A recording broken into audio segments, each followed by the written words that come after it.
Oke, Assalamualaikum warahmatullahi wabarakatuh. Selamat pagi, selamat siang, dan selamat malam, Bapak dosen serta teman-teman yang kami hormati. Sebelumnya, perkenalkan kami dari kelompok 10 yang beranggotakan 4 orang, dengan saya sendiri, Indah Warohma, ada Mbak Rosdiani, ada Mbak Siti Hatina, dan Mas Ulu Satriano. Kami akan mempresentasikan materi dengan judul Arsitektur Enterprise Sistem Jadwal Dinas Karyawan menggunakan TOGAF ADM. Pada presentasi ini, kami akan membahas bagaimana proses penyusunan jadwal dinas karyawan yang sebelumnya dilakukan secara manual dapat dirancang menjadi sistem informasi berbasis web yang lebih terstruktur, efektif, dan mudah diakses. Melalui pendekatan TOGAF ADM, rancangan sistem ini akan dilihat dari aspek bisnis, data, aplikasi, hingga teknologi agar dapat mendukung kebutuhan admin, karyawan, dan manajemen. Baik, untuk memulai presentasi ini, kami akan menjelaskan terlebih dahulu latar belakang dari perancangan sistem jadwal dinas karyawan.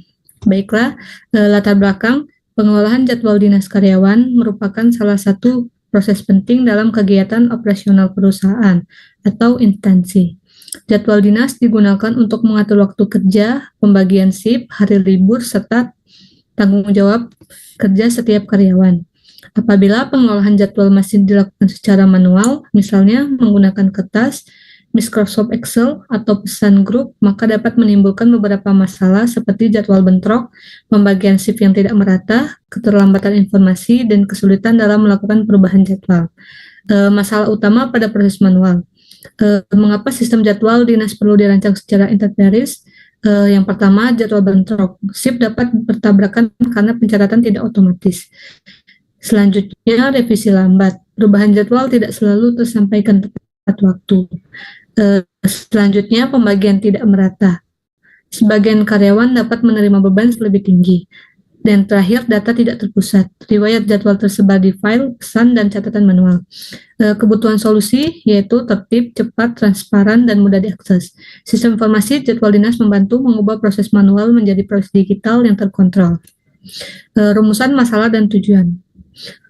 Fokus rancangan proyek akhir rumusan, bagaimana merancang arsitektur enterprise sistem jadwal dinas karyawan menggunakan TOGAF ADM. Pertanyaan turunan, yang pertama, bagaimana proses bisnis jadwal dirapikan? Yang kedua, data apa saja yang dibutuhkan? Yang ketiga, aplikasi dan teknologi apa yang sesuai? Tujuan, arsitektur bisnis, memetakan proses saat ini dan proses usulan. Arsitektur data, menentukan data user, karyawan, shift, dan jadwal. Arsitektur aplikasi, merancang menu admin dan karyawan. Arsitektur teknologi, menentukan platform web, database, dan server. Baiklah, selanjutnya akan dilanjutkan oleh rekan saya, Mbak Ros. Silakan, Mbak Ros. Metode TOGAF ADM kerangka untuk menyusun arsitektur enterprise secara bertahap. ADM sikl pendekatan pada proyek ini. 1. Mematakan kondisi saat ini. 2. Membuat rancangan target. 3. Menentukan solusi sistem. 4. Menyusun rancangan implementasi. Preliminary yaitu requirement management. 1. PSA arsitektur passion, PSB bisnis arsitektur, PSC informasi sistem, PSD teknologi arsitektur, PSE opportunities dan solution, PSF migration planning. TOGA ADM menjaga rancangan tetap selara antara kebutuhan bisnis, data, aplikasi, dan teknologi. Enterprise arsitektur. Selanjutnya, preliminary phase dan rekrutmen manajemen, persiapan awal dan kebutuhan sistem. Stakeholder utama, admin atau HRD, kelola data dan jadwal, memantau laporan. Ketiga, karyawan melihat jadwal dinas. Keempat, pengembangan membangun sistem. Kebutuhan fungsional, 1. Login dan hak akses. 2. Kelola data karyawan. 3. Kelola data shift. 4. Buat dan edit jadwal. 5. Laporan jadwal dinas. 6. Jadwal saya untuk karyawan. Prinsip mudah digunakan, data terpusat, aman, cepat, dan diperbarui.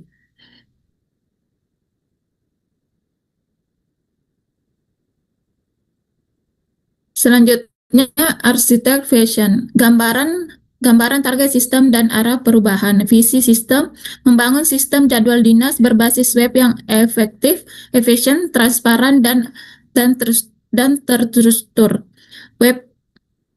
Web-based website scheduling dan centralized data. Kondisi saat ini yaitu manual data tersebar, informasi terlambat, kondisi target digital, database terpusat, update karyawan dan manajemen. Selanjutnya akan dilanjutkan oleh Mbak Tina. Iya, terima kasih Mbak Indah. Mbak Ros. Bisnis arsitektur di sini adalah perubahan proses bisnis dari manual menuju digital. Admin susun jadwal manual, terus jadwal dibagikan lewat file atau grup, terus perubahan jadwal direvisi manual. Di sini ada 2D, transformasi proses. Admin login ke sistem, terus input karyawan, shift dan jadwal, terus selanjutnya karyawan melihat jadwal online. Nilai bisnis efisiensi waktu, kendali jadwal, transparansi shift, dan data histori yang mudah ditelusuri. Selanjutnya Mbak Indah. Informasi sistem, arsitektur data dan aplikasi yang dibutuhkan sistem, data arsitektur. Di sini ada user, ID user, username, password, root. Terus di sini ada karyawan, ID karyawan, nama, jabatan, nomor telepon. Di sini ada SIP. Di sini ada SIP, ID SIP, nama SIP, jam mulai, jam selesai. Jadwal, ID karyawan, ID SIP, tanggal. Aplikasi arsitektur, menu admin, dashboard, data karyawan, data SIP, jadwal dinas, dan laporan. Di sini ada menu karyawan, dashboard, jadwal saya, profil, logout. Selanjutnya Mbak Indah. Di sini ada teknologi arsitektur, konsep client server untuk sistem jadwal dinas berbasis web. Client layer, laptop admin, smartphone karyawan, dan browser. Terus selanjutnya aplikasi layer, PHP/JavaScript, Laravel /CodeMeter. Terus di bawahnya ada database layer, MySQL, data user, data jadwal. Di bawahnya lagi ada infrastruktur layer. Di sini ada hosting, /server, Apache atau /ini atau backup. Di sini sebelah kanannya ada alur akses sistem. Pertama admin, karyawan, terus ada web aplikasi, terus ada database. Keamanan minimum, autentikasi, role pengguna, validasi input, dan backup data. Selanjutnya akan dilanjutkan oleh Mas Ulu. Terima kasih. Terima kasih. Baik, saya akan lanjutkan mengenai opportunities, solution, and migration planning.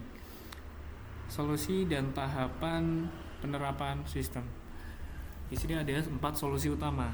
Yang pertama, sistem web dengan akses yang mudah melalui browser.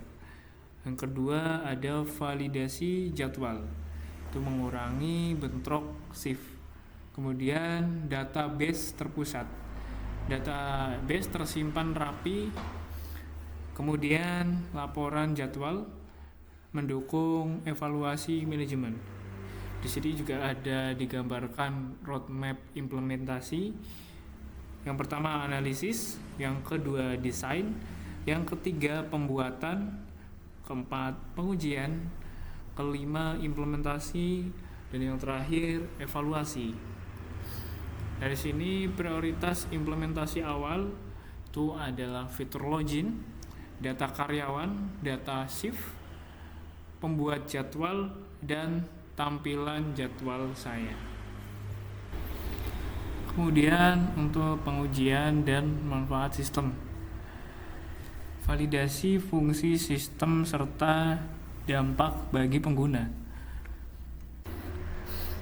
Dari sini ada 7 black box testing. Yang pertama, login sesuai rule.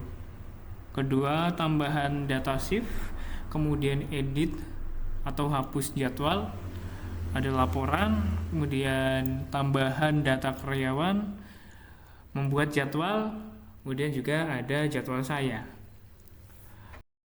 Kemudian untuk manfaat sistem, ini berdampak pada admin, yaitu untuk efisiensi penyusunan dan juga revisi jadwal. Untuk karyawan, jadwal pribadi mudah dilihat. Kemudian untuk manajemen, laporan jadwal lebih teratur. Kemudian untuk organisasi, mengurangi resiko bentrok dan miskomunikasi. Kemudian untuk bagian kesimpulan dan juga saran, ada sistem jadwal dinas karyawan mendigitalisasi, proses jadwal kerja dan juga TOGAF ADM membantu menyelaraskan aspek bisnis, data, aplikasi dan juga teknologi. Adapun saran pengembang yaitu notifikasi WhatsApp atau email, kemudian pengajuan cuti atau izin, perhitungan lembur, kemudian fitur tukar shift, ada integrasi absensi dan aplikasi mobile. Final outputnya dari sistem ini yaitu blueprint, arsitektur enterprise, dan perancangan proses bisnis, kemudian perancangan data dan juga aplikasi, ada roadmap untuk implementasi. Dengan adanya pengembangan berkelanjutan, sistem ini diharapkan dapat terus menyesuaikan kebutuhan organisasi di masa mendatang. Demikian pemaparan dari kelompok kami. Terima kasih atas perhatian dan kesempatan yang telah diberikan.